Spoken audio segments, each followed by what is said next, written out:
पण आपलं अज्ञान जायला तयार नाही.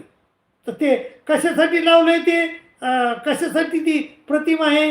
ती प्रतिमा आहे की कासव काय करतंय, आपल्याला संकट आले की आपले जे इंद्रिय आहेत ते ताब्यात येते.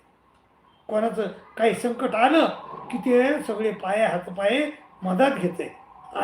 त्याप्रमाणे ते कासव सांगत आहे आपल्याला मंदिरातलं की भल्या माणसा हो, इथं शृंगारलेल्या स्त्रिया येत्या ना, दागिने घातलेल्या स्त्रिया येत्या, सुंदर स्त्रिया येत्या, तर त्या स्त्रियाला बघून तुमचं मन तुम्ही तुमचे इंद्रिय आवरून घेतले पाहिजे.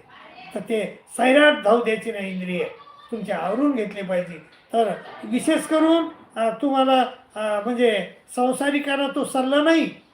संसारिकांना बी कसं वागायचं हे मान्य नाही.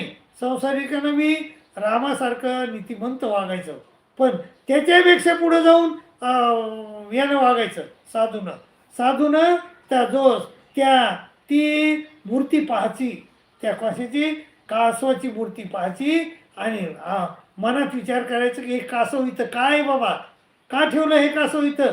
तर कासव याच्यामुळे ठेवलं की कासव आपल्याला सांगते, भल्या माणसं इथं चांगल्या महिला येतात, चांगले सुंदर महिला दागिने घालून येतात, नटून थटून येतात देवाला, आणि त्याच्याकडे बघून तुमचे इंद्रिय तुमच्या ताब्यात राहिली पाहिजे.